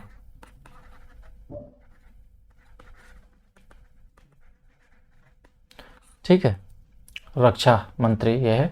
और भी बहुत सारा मंत्रियों का फेरबदल हुआ है, आप लोग एक बार चेक करना कैबिनेट एट प्रेजेंट में कौन सा पोर्टफोलियो, कौन सा मिनिस्टर के अंडर आ रहा है, तो थोड़ा देख लीजिए। मैं बड़े बड़े नाम कुछ बता दिया खाली यहाँ पर, जिसे एजुकेशन मिनिस्टर बड़ा पोस्ट होता है, तो ये धर्मेंद्र प्रधान। उसके बाद हेल्थ मिनिस्टर भी बड़ा important, Mansukh Mandaviya, Nirmala Sitharaman finance minister, ये पहले से ये चेंज नहीं हुआ है। राजनाथ सिंह भी डिफेंस मिनिस्टर, ये भी चेंज नहीं हुआ है। अमित शाह होम मिनिस्टर है, ये भी चेंज नहीं हुआ है। ठीक है, तो अच्छा कुछ और ख़ास बात, मिनिस्ट्री ऑफ एजुकेशन को ना पिछले साल ही 2020 में एक पॉलिसी आया था, नेशनल एजुकेशन पॉलिसी 2020। इसके तहत में MHRD जो था ना, यानी कि ministry of human resource development, MHRD का नाम को बदलकर मिनिस्ट्री ऑफ एजुकेशन रखा गया है। ठीक है, ये भी पूछा जा सकता है कि मिनिस्ट्री ऑफ एजुकेशन का पुराना नाम क्या था? तो MHRD कहने का मतलब ministry of human resource development. तो ये नाम को बदलकर मिनिस्ट्री ऑफ एजुकेशन किया गया, किसके तहत? मतलब पिछले साल ही किया गया है, नेशनल एजुकेशन पॉलिसी 2020। ये तो अपने आप में एक बड़ा चैप्टर शुरू होने वाला है, अभी थोड़ा टाइम लेके समझा देता हूँ। देखो, नेशनल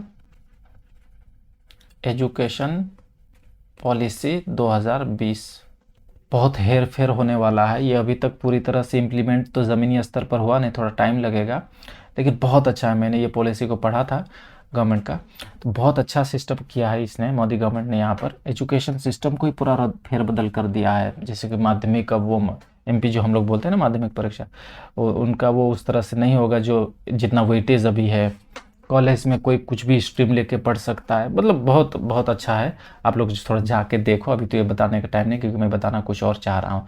ये क्वेश्चंस भी आ सकता है कि ये भी करंट अफेयर ही अपने आप में, 2020 का ही तो न्यूज़ है ना। तो सवाल है कि फर्स्ट पहला नेशनल एजुकेशन पॉलिसी कब आया था, ये सवाल पूछा जा सकता है। बीएड वगैरह जो करते हैं ये सब डिटेल में पढ़ते हैं इसके बारे में। फर्स्ट नेशनल एजुकेशन पॉलिसी आया था 1968 में। और ये किस कमिटी को रिकमेंडेशन के जरिए आया था इसका रिपोर्ट, तो ये कोठारी कमीशन ने ही रिकमेंड किया था और फर्स्ट नेशनल एजुकेशन पॉलिसी बना। उसके बाद में सेकेंड नेशनल एजुकेशन पॉलिसी 1986 में आया। तो हम लोग का जो अभी एजुकेशन का सिस्टम चल रहा है ना, जैसे 10 क्लास के बाद में +2 होता है, ये सिस्टम जो अभी चल रहा है ये सारा ये इसी के तहत चल रहा है, यानी कि 1986 वाला ही चल रहा है। इसी को चेंज करेगा, रिप्लेस करेगा ये 2020 वाला, बिल्कुल नया, बिल्कुल फेर बदल कर दिया है, एकदम अलग कर दिया है। अच्छा एक और बात, ये जो 2020 वाला ये किस कमेटी का रिकमेंडेशन से हुआ है, ये भी एग्जाम में पूछा जा सकता है। तो ये हुआ है के कस्तूरी रंगन या रंजन, क्या बोलेंगे, तो इन्हीं का कमेटी से, ये चेयर थे उस कमेटी का, हेड थे, इन्होंने ही रिकमेंड किया 2020 का। और ये इसरो के चीफ थे, अजीब बात है ना, इसरो का चीफ एजुकेशन पॉलिसी बनाया। तो ये सब कुछ एक्स्ट्रा इन्फॉर्मेशन आप लोग थोड़ा देख लिया करो। करंट अफेयर्स में स्टैटिक जीके भी डिटेल में बता दिया। अच्छा एक और बात, आखिरी बात बता के इस क्वेश्चन से हम लोग गुजर जाएंगे। चलो इसको थोड़ा सा मिटा लेते हैं, पहले साफ कर लेते हैं। एक्चुअली में मिनिस्ट्री ऑफ एजुकेशन अब पहले से, जब भारत देश आज़ाद हुआ था उस वक्त जो पोर्टफोलियोज वगैरह बना उसी वक्त से था। दरअसल राजीव गांधी के टाइम में, यानी कि अगर साल अगर बोले तो 1985 को मिनिस्ट्री ऑफ एजुकेशन का नाम बदली करके MHRD रखा गया था। अब समझ में आ रहा है कुछ, ministry of human resource development ये रखा गया था, पहले यही था, फिर ये रखा गया, अब फिर वही हो गया। मतलब समझ में आ रहा है ना, पहले था मिनिस्ट्री ऑफ एजुकेशन, शिक्षा मंत्रालय, उसके बाद में MHRD ह्यूमन रिसोर्स डेवलपमेंट मंत्रालय का किया गया, ठीक है, मानव संसाधन मंत्रालय। उसके बाद मोदी गवर्नमेंट ने फिर से मिनिस्ट्री ऑफ एजुकेशन कर दिया, रीनेम किया है। तो ये क्वेश्चन भी पूछा जा सकता है कि मिनिस्ट्री ऑफ एजुकेशन को MHRD कब किया गया था, तो 1985 में राजीव गांधी प्रधानमंत्री हुआ करता था, और अब मोदी गवर्नमेंट के टाइम में यानी कि 2020 में इसको फिर से रीनेम करके मिनिस्ट्री ऑफ एजुकेशन किया गया। अच्छा सबसे पहला मिनिस्ट्री ऑफ एजुकेशन कौन है, ये भी कौन थे, ये भी पूछा जा सकता है। अभी तो है धर्मेंद्र प्रधान, ये तो 2021 का मैं बात कर रहा हूँ ना। तो फर्स्ट अगर बात करेंगे, फर्स्ट एजुकेशन मिनिस्टर कौन थे, तो ये बहुत बार एग्जाम में पूछ चुका है इसको, यानी कि भारत का पहला एजुकेशन मिनिस्टर ये थे मौलाना अब्दुल कलाम आज़ाद। मौलाना अब्दुल कलाम आज़ाद एक दिग्गज कांग्रेस के नेता और फ्रीडम फाइटर्स थे, यही थे फर्स्ट एजुकेशन मिनिस्टर। ये भी आप याद रखो, एग्जाम में पूछा जा सकता है। चलो बढ़ते हैं नेक्स्ट क्वेश्चन 38। ये देखो, first national education policy was, पहला नेशनल एजुकेशन पॉलिसी कब आया था, 1968 मैंने बोला था ना, तो ऑप्शन ए इसका। और ये किस कमीशन के रिकमेंडेशन से आया था, कोठारी कमीशन, ये बात याद रखो, ये भी पूछा जा सकता है। कोठारी कमीशन के रिकमेंडेशन पर यह एजुकेशन पॉलिसी का निर्माण हुआ था 1968 में। Okay next question 39। The former president of India late Pranab Mukherjee had served India also as an. Pranab Mukherjee को कौन नहीं पहचानता है, एवरीबडी नोज हिम। लेट अभी तो नहीं रहे, यानी कि पिछले साल इनका देहांत हो गया, एक दुखद इंडिया का बड़ा लॉस। तो ये भारत के राष्ट्रपति थे, 13वें राष्ट्रपति थे, बता दे रहा हूँ, ये भी पूछा जा सकता है।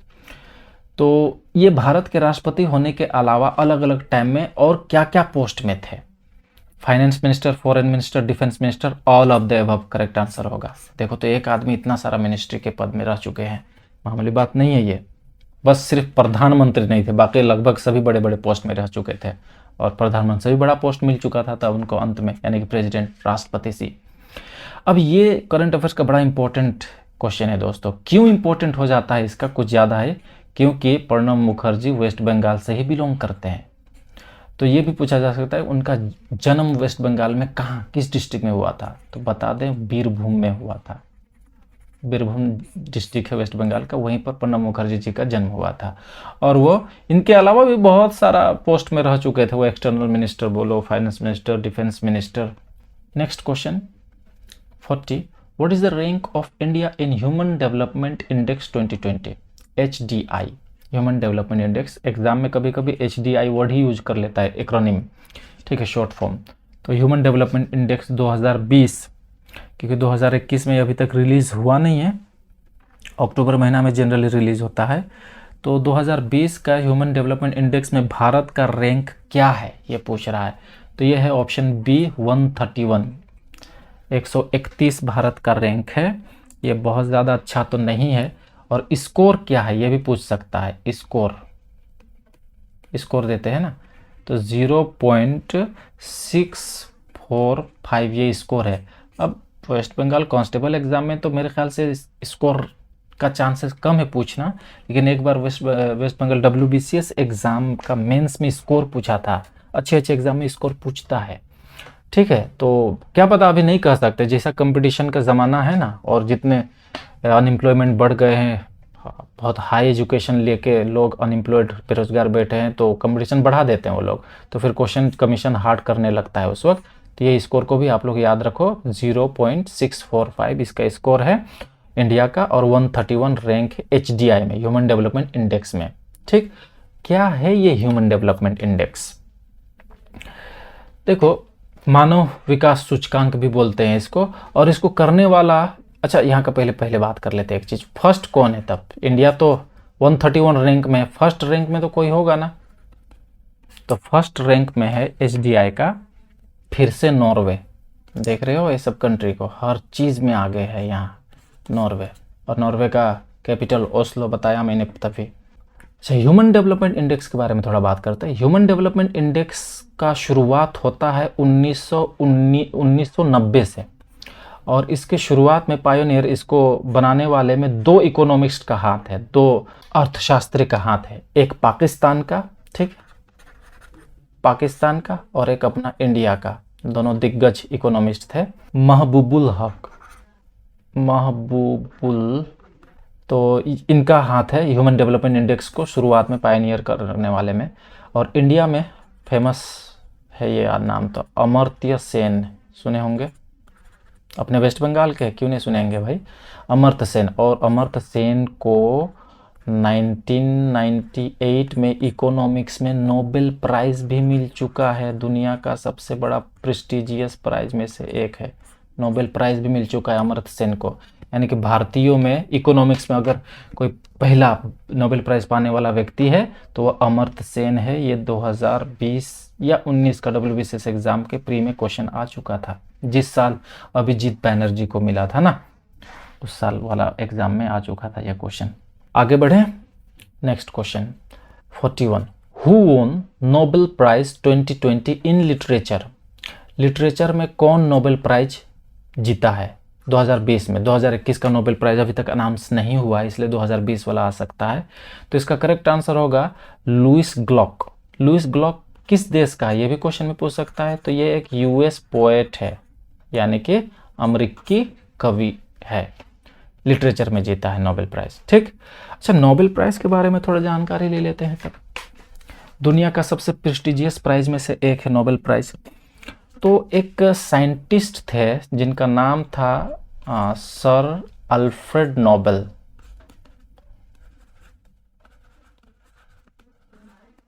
स्वीडन का था ये, स्वीडिश थे। ये एक साइंटिस्ट थे, इन्होंने ही तो इन्वेंट किया था डायनामाइट का। ये क्वेश्चन भी पूछता है, हु इन्वेंटेड डायनामाइट, डायनामाइट का आविष्कार किसने किया था? तो ये अपने वसीयत में लिख के गए थे, जिसको बोलते हैं विल ऑफ 1895 या यस, विल ऑफ 1895। इसमें उन्होंने ये वसीयत करके गए थे कि उनके जाने के बाद में उनके पांच कैटेगरीज में, ठीक है, दुनिया भर का जो लोग साइंटिस्ट है वो लोग ह्यूमन डेवलपमेंट के लिए, ह्यूमन मैनकाइंड के लिए, मानव के विकास के लिए कोई बड़ा काम करेंगे, पूरी मानव जाति का उससे फ़ायदा होगा, ऐसे लोगों को 5 कैटेगरी में 5 फील्ड में प्राइज़ देने का बात था, ठीक है।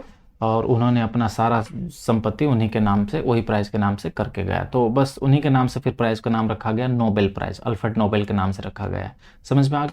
अच्छा, वो 5 कैटेगरी क्या क्या है वो देखिए, ये भी क्वेश्चन पूछता है। 5 कैटेगरी जो अल्फ्रेड नोबेल में रखा था, तो एक तो है फिजिक्स, दूसरा है केमिस्ट्री, तीसरा है फिजियोलॉजी, जिसको मेडिसिन भी कह सकते हैं, चौथा है पीस, और पांचवा है लिटरेचर। ये 5 कैटेगरी है। तो ऐसा क्वेश्चन भी आता है कि नोबेल पीस प्राइज़ किस किस कैटेगरी में, किस किस फील्ड में दिया जाता है। तो अभी तो बताऊंगा मैं डिटेल में। तो अल्फ्रेड नोबेल ने ये 5 कैटेगरी में अपने नोबेल प्राइज़ का डिस्ट्रीब्यूशन का बात किया था। फिर से रिपीट कर दे, फिजिक्स में, केमिस्ट्री में, फिजियोलॉजी में, पीस में और लिटरेचर में। तो यहाँ पर सवाल है लिटरेचर वाला है कि लिटरेचर में 2020 में किसने पाया है, तो लुइस ग्लॉक ने पाया है। ये सभी किसी न किसी में नोबेल प्राइज़ पा चुके। पीटर हैंड के 2019 में पा चुका था लिटरेचर में, ये भी पाए थे किसी और में, बॉब डायलन भी पाए थे लिटरेचर में ही संभव था। ठीक है, तो ये समझ में आ गया। ओके, आगे थोड़ा सा और बता लेता हूँ, मिटा लेता हूँ इसको। ठीक, तो नोबेल प्राइज़ अब समझ में आ गया। नोबेल प्राइज़ कहाँ से कैसे निकला है? स्वीडन। कहाँ से? स्वीडन कंट्री है एक, तो वहीं के अल्फ्रेड नोबेल नाम के जो साइंटिस्ट थे उन्हीं के नाम से ये नोबेल प्राइज़ है। तो पहले तो 5 शुरुआत में थे और इसका शुरुआत हुआ 1901 से देना शुरू हुआ। ठीक है, 1901 से पहला अवार्ड 1901 में दिया गया। 1968 में क्या हुआ, स्वीडन का जो सेंट्रल बैंक है, और बैंक का नाम यहाँ पर इंपॉर्टेंट है, देख लीजिए, सैवरेजेस रिक्स बैंक, ये सेंट्रल बैंक ऑफ स्वीडन है। सेंट्रल बैंक करने का मतलब जैसे हमारा आरबीआई है ना, यूएस में फेडरल बैंक है, उसी तरह से सेंट्रल बैंक। ये बैंक ने क्या किया, अल्फ्रेड नोबेल के नाम से एक और क्षेत्र को बढ़ाया, यानी इकोनॉमिक्स को, इकोनॉमिक होगा ना, एन हो गया, इकोनॉमिक साइंसेस, इसमें नोबेल पीस प्राइज़ देने का काम शुरू किया अल्फ्रेड नोबेल के ही नाम से। ठीक है, तो अभी एट प्रेजेंट अगर बात करें, प्रेजेंटली कितना कैटेगरी है? 6 फील्ड में नोबेल प्राइज़ दिया जाता है। 5 मैंने तभी बताया, क्या क्या एक बार बता दे रहा हूँ। पहला है फिजिक्स, उसके बाद में केमिस्ट्री, उसके बाद में फिजियोलॉजी या मेडिसिन भी कहते हैं, फिर लिटरेचर है, पीस है। ये 5 कैटेगरी हुआ। अल्फ्रेड नोबेल में यही 5 कैटेगरी की बात किया था, लेकिन बाद में जाके इकोनॉमिक्स में भी नोबेल प्राइज़ देना शुरू हुआ। तो एट प्रेजेंट कितना क्षेत्र में नोबेल प्राइज़ मिलता है? ये 6 क्षेत्र में मिलता है, 6 फील्ड में। सवाल आ चुका है बहुत सारा एग्जाम में, और लेटेस्ट ऐड कौन हुआ? इकोनॉमिक हुआ है। समझ में आ रहा है मेरी बात?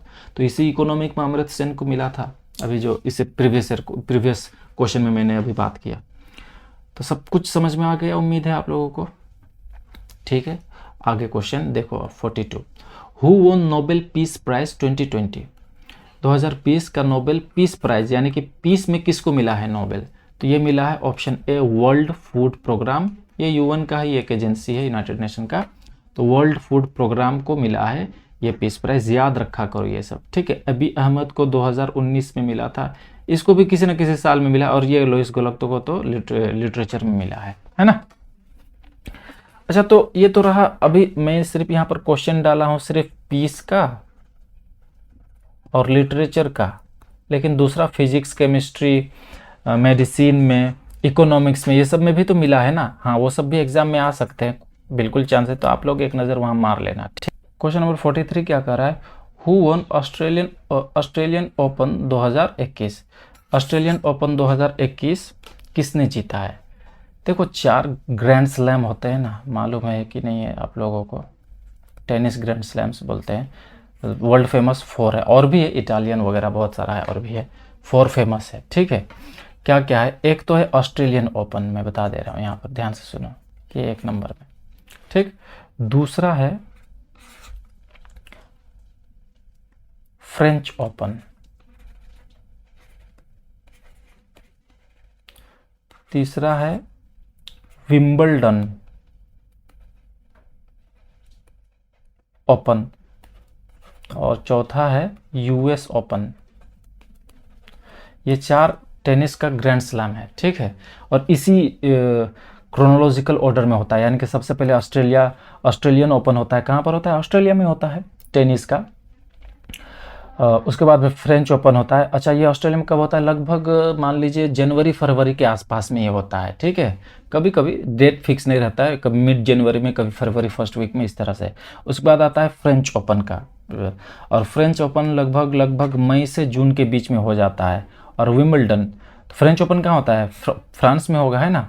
अच्छा, विंबलडन, तो विंबलडन ये इंग्लैंड का एक जगह का नाम है, तो इंग्लैंड में होता है ये, यूके में।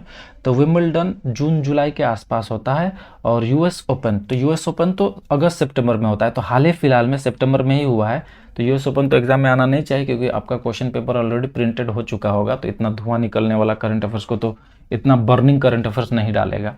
तो समझ में आ गया तीनों चीज़ें, इसी को बोलते हैं फोर ग्रैंड स्लैम। तो चलो इसको थोड़ा साफ करते हैं, अब क्वेश्चन में आते हैं। तो ये चारों ग्रैंड स्लैम जो मैंने बात किया ना, Australian open, French open, Wimbledon open और यूएस ओपन, इनमें 4 कैटेगरी का खेल होता है। एक होता है मेन सिंगल, एक होता है वुमेन सिंगल, और एक होता है मेन डबल, और एक होता है वुमेन डबल। तो सिंगल वाला अक्सर एग्जाम में पूछता है, मेल या हो फीमेल हो उसका। तो ऑस्ट्रेलियन ओपन 2021 जीता है नोवाक जोकोविक ने, बड़ा नंबर 1 खिलाड़ी बन चुका है अभी तो एट प्रेजेंट ये। और ये कहाँ का है? तो ये क्वेश्चन पूछा जा सकता है कि ये किस देश का है? तो ये सर्बिया का है, ये याद रखो आप।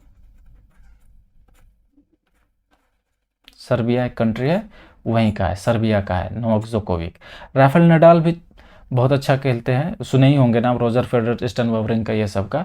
तो फिलहाल लेकिन ऑस्ट्रेलियन ओपन 2021 जीता है नोवाक जोकोविक ने। समझ में आ गया? समझ में पूरी तरह से? Okay, next. फिर से वही क्वेश्चन, लेकिन वुमेन सिंगल का यहाँ बात कर रहा है, ठीक है। ऑस्ट्रेलियन ओपन 2021 वुमेन सिंगल किसने जीता है? तो ये जीती है नाओमी ओसाका, और ये कहाँ की है? जापान की है।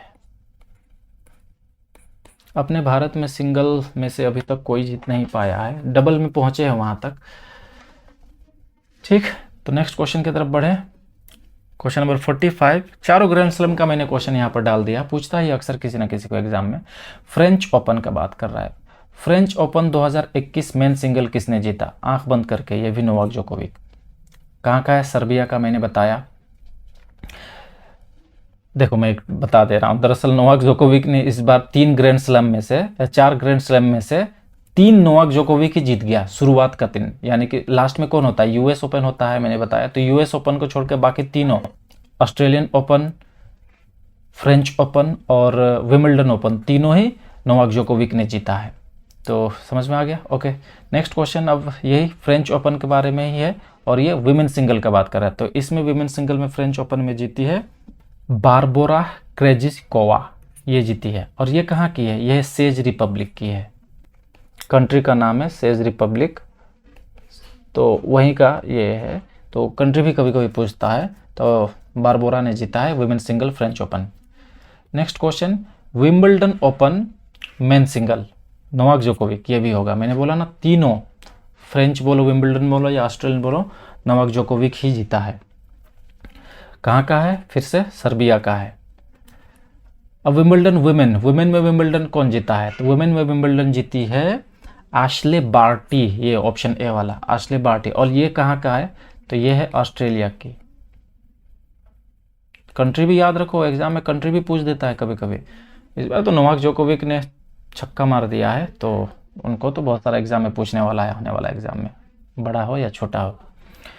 अब देखो यूएस ओपन, यूएस ओपन से आपका एग्जाम में 2021 का जो इस बार जो होने वाला है ना 26 तारीख का एग्जाम कांस्टेबल, इसमें नहीं पूछना चाहिए, क्योंकि ये सितंबर महीना में ही हुआ है और सितंबर में ही एग्जाम हो रहा है। ऑनलाइन एग्जाम होता तो पूछ सकता था, ऑनलाइन में एकदम बिल्कुल बीता हुआ कुछ ही दिन का पहले का भी घटना को देता है। आपका तो करंट ये क्वेश्चन पेपर प्रिंट हो चुका होगा ना, उम्मीद है। फिर भी जानकारी तो रखना चाहिए, और नहीं कह सकते कि नहीं आएगा, गारंटी मैं नहीं दे रहा हूँ, मैं सिर्फ अंदाज़ा लगा रहा हूँ। तो यूएस ओपन 2020 मेन सिंगल किसने जीता है? तो ये जीता है डैनियल, यहाँ पर एन होगा, एम हो गया है, डैनियल मेडवेडेव, ये होगा इसका आंसर, ठीक है, डैनियल मेडवेडेव। और ये कहाँ का है? तो ये है रशिया का, रूस का। और वुमेन में कौन जीता है? तो ये देखो क्वेश्चन नंबर 50 में, यूएस ओपन 2021 वुमेन सिंगल, तो इसने जीता है एमा राड्युकैनु, ये, ठीक है। और ये कहाँ की है? तो ये है ब्रिटेन की। अच्छा, एक और क्वेश्चन मैं बता रहा हूँ जीके के लिए।